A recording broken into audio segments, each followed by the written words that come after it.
Almitiana. Hari ini aku teringat sesuatu tentang film yang diambil dari kisah nyata. Judulnya New Trial, ini dia dari Korea. Tahun 2016 atau 2017 gitu. Dia ini judulnya New Trial, itu artinya persidangan ulang gitu ya, dikonotasikan dengan persidangan ulang karena memang isinya itu tentang persidangan atau tentang vonis kepada seseorang yang tidak bersalah, yaitu seorang saksi tapi dijadikan tersangka oleh oknum. Tahu nggak film itu? Nah, terus film ini juga kalau menurut aku film ini ada miripnya sama Miracle in Cells nomor 7, Miracle in Cells nomor 7. Film ini juga produksi Korea ya, Korea Selatan, tapi aku nonton versi Turkinya. Ya guys, jadi kenapa nih Tiana selalu aja nemunya itu Turki, Korea. Ya gimana lagi ya guys, karena aku memang suka banget gitu dengan cerita-cerita yang dibikin oleh Turki atau dibikin oleh Korea, terutama di movie-nya. Kedua film ini menurutku sama-sama bercerita tentang keadilan ya, dan melibatkan aparat negara gitu. Ada kalau di Miracle in Cells melibatkan polisi, kalau di New Trial melibatkan kayak pengadilan, juga polisi juga. Mereka ini sama-sama tidak bersalah, si korbannya sama-sama tidak bersalah, tapi dibikin seolah-olah bersalah karena dendam seseorang. Iya enggak? Terus mereka juga divonis dengan yang gak segampang itu gitu untuk pulih. Nah, apalagi yang di Miracle in Cells sampai kayak mengorbankan satu narapidana untuk mengganti hukuman mati dari si korban tertuduh ini. Teman-teman yang udah nonton pasti tahu kan ya, ringkasnya cerita dari kedua film ini kayak gimana. Nah, aku rekap dikit gitu ya ceritanya. Kalau di Miracle in Cells, ya ini ceritanya seorang ayah yang punya keterbelakangan gitu. Terus suatu hari dia tuh pengen banget membelikan anaknya tas Heidi ya, kalau versi Turki. Nah, jadi ayahnya ini bekerja keras banget untuk membelikan tas itu, tapi tas itu kan dibeli oleh orang lain. Kemudian anaknya ini kayak dia seakan-akan kayak mengolok-ngolok ketika main. Ini nih tas Heidi gitu. Jadi dikejarlah anak itu sampai ke tebing dan dia jatuh. Terus di sana tuh sebenarnya ada yang melihat.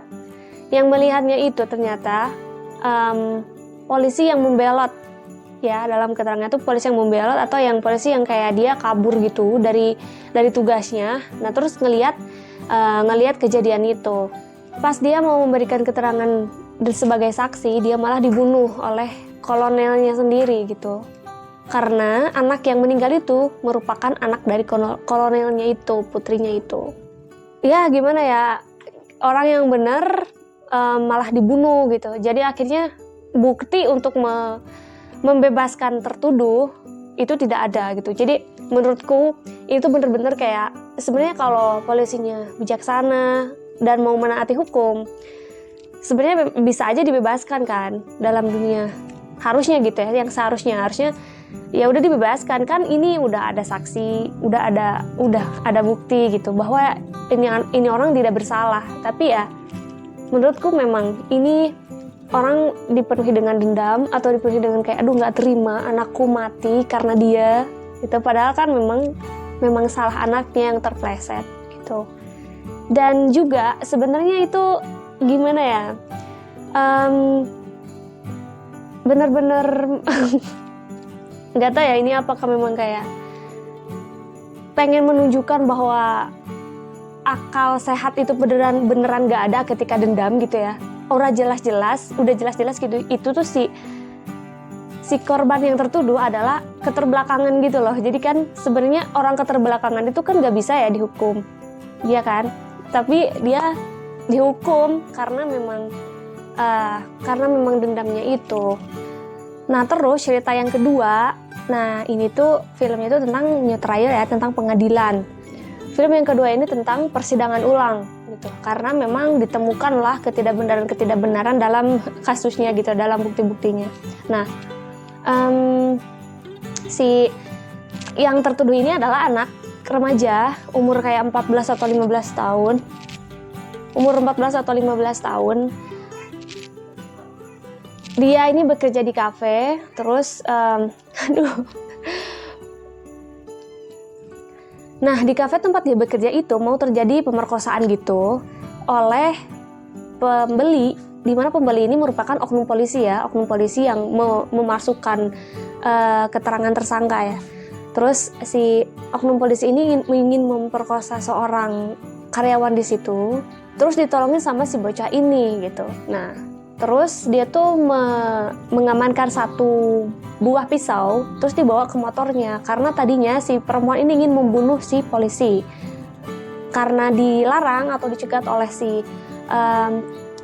bocah ini, akhirnya pisaunya tuh dibawa oleh dia ke motornya. Tapi itu merupakan awal dari petanda buruk nasibnya dia, oke? Nah, terus di perjalanan kan dia tuh pakai motor kan, ditelepon ibunya, abis ditelepon ibunya, dia tuh ngerokok salahnya gitu ya, dia ngerokok, terus habis itu dia kecelakaan karena ada orang yang lewat. Ternyata di dalam kecelakaan itu ada mobil yang sopir taksinya itu, si mobil itu taksi dan sopir taksinya itu udah terbunuh.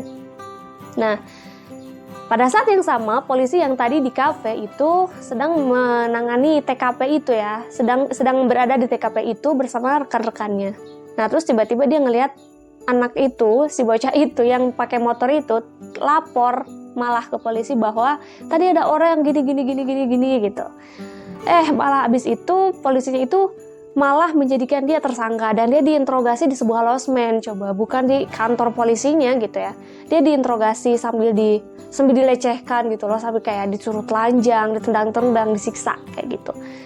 Terus akhirnya dia divonis 15 tahun penjara dan dia harus memberikan surat pernyataan bahwa dia bersalah, dia minta maaf agar mengurangi hukumannya menjadi 10 tahun. Dan akhirnya dia membuat surat pernyataan dan dia dihukum selama 10 tahun.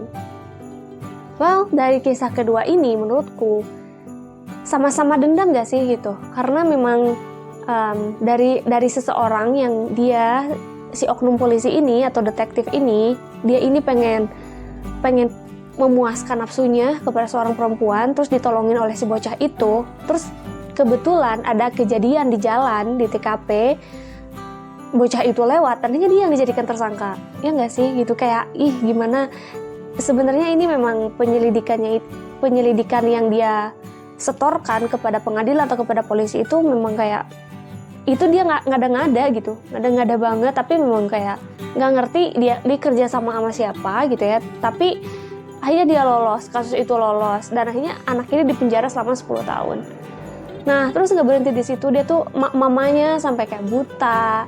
Terus mamanya bekerja terus menerus gitu. Dan hidup dia hampir berantakan banget gara-gara karena dia harus ganti rugi kepada keluarga yang dibunuh itu, sopir taksi itu, korban yang dibunuh itu. Dan akhirnya dia juga harus mengganti ruginya itu berkali-kali lipat karena kan uang itu nggak tentu ya, dari 10 tahun yang lalu sampai 10 tahun kemudian gitu, dia mengganti hampir jadi 170.000 dari harusnya 40.000 won. Aku gak ngomongin soal gimana pembebasan dia ya, karena memang ada seseorang atau pengacara yang membantu banget dia sampai kayak dia tuh sampai akhirnya dia lolos, namanya jadi bersih dan akhirnya dia menjadi mengawali kehidupan barunya, dia ikut paket C, ikut apa gitu. Tapi yang dapat aku simpulkan dari sini adalah kedua film ini sama-sama membongkar gitu ya, atau kayak mengkritik gitu cara kerja tidak benarnya penyelidikan yang dilakukan oleh oknum polisi ini, tapi kenapa dia bisa lolos gitu. Karena logikanya itu beneran kayak, masa iya pembunuhan dilakukan dalam 1 menit gitu ya kalau yang dalam film New Trial, terus masa iya orang yang punya keterbelakangan gitu atau dibilang kayak jiwanya kurang gitu ya, kurang fit, yang gangguan jiwa lah gitu, itu bisa dihukum mati gitu ya kan. Kayak masa iya itu ya nggak sih? Oke, jadi film itu benar-benar membuat aku kayak jadi miris aja gitu. Dan ini film-film di tahun ini tuh film kayak gini tuh banyak banget muncul di tahun 2000. Ini si Miracle in Cells ini 2013 ya, 2013, 2014, 2016, 17 banyak banget film-film yang mengkritik-kritik kayak gitu ya. Oke, jadi garis besarnya apa sih yang kita bisa ambil dari film ini? Jujur aja guys, aku di dalam video ini aku cuma bisa comparing sedikit aja, karena ini juga film lama gitu ya, pasti teman-teman udah tahu juga, tapi moral value mana ada yang usang ya kan. Terus menurutku ini ada dua hal yang bagus banget yang diangkat dari film ini. Pertama tentang balas dendam ya, tentang iri hati, tentang kayak gak puas, tentang kayak pengen semuanya tuh impas, bahkan menghalalkan segala cara, atau kamu tuh kayak menghilangkan akal sehat untuk mencapai kepuasan apa yang kamu pengen gitu. Sampai kamu punya jabatan disalahgunakan, gitu. Tetap aja akhirnya itu bakal berakhir dengan buruk ke kamu sendiri gitu ya, intinya dalam film ini. Terus yang kedua, aku seneng banget mengutip kata-kata dari si bapak ini. 요즘 젊은 친구들은 여놈의 나라를 헬조선이라고 한다면서 니도 공평이 아니? 거기서는 죄진만큼 벌을 받잖아. Dia menyampaikan itu lewat salah satu karakter di film itu sendiri, bahwa memang kita di dunia inilah tempat ketidakadilan gitu. Jarang banget keadilan ada di dunia ini gitu. Bahkan mungkin hampir nggak ada gitu kali ya. Terus kita nggak salah bisa disalahin, kita nggak berdosa bisa dihukum gitu. Tapi setidaknya kalau di surga atau di akhirat, kita itu bisa kayak, kalau kita salah dihukum sesuai kesalahan kita, kalau kita benar juga diberikan hadiah sesuai kebenaran yang kita lakukan gitu ya. Jadi memang itulah kehidupan di dunia ini ya guys. Jadi guys, aku baru sadar ternyata kamera aku miring dari tadi. Jadinya kayak muka aku jadi gede sebelah gitu ya. Sekelah. Oke guys, semoga semakin kalian sering ketemu aku, kalian semakin kenal aku, kalian semakin mengerti ya. Jadi kemana arahnya video aku. Jadi kita bisa belajar dari mana aja sebenarnya. Kita bisa menjadi as a human dari mana aja, termasuk dari film. Kalau kalian menemukan film yang unik, yang bagus banget ceritanya, yang idenya bagus, gagasannya bagus, dan semuanya bagus gitu, tolong kasih tahu aku ya untuk aku review. Terus dan aku bisa juga memberikan ideku kepada kalian, memberikan insight dari yang aku dapat kepada kalian. Terus kalian juga kalau nonton tentang film-film yang udah aku tonton atau yang belum aku tonton, tolong tulis di komen dan beri aku saran film apa lagi yang bagus untuk aku review. Terus kalau kalian yang baru banget ketemu aku, baru pertama kali ngelihat aku, kalian bisa ngelihat video perkenalan aku yang awal, terus kalian bisa melihat video-video aku yang lainnya. Segitu dulu dari aku, makasih udah nonton sampai akhir. See you, bye!